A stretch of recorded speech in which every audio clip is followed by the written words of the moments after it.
Dev Star Music.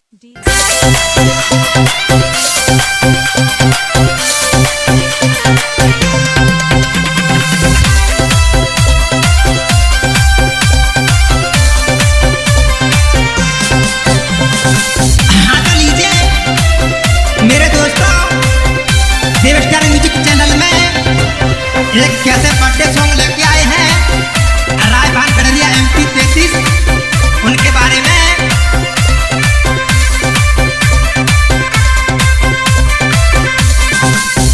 राय भान गढ़लिया MP 33 birthday में मान बढ़ाएंगे, केक कटे और डीजे बजाएंगे, सब मिल के धूम मचाएंगे।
Music by Launch Studio Superstar Wakil Yeswa Saha.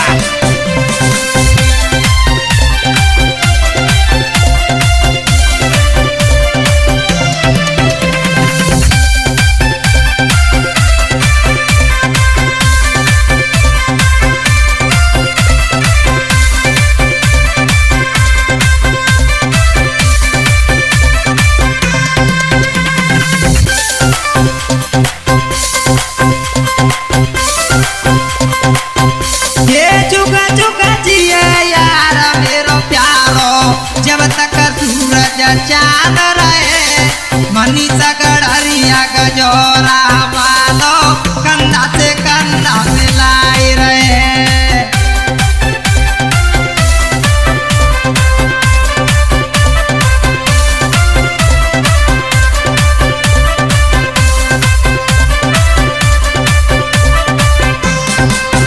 ये सब परिवार को प्रेम जिन पे सब खुशी से झुकाए,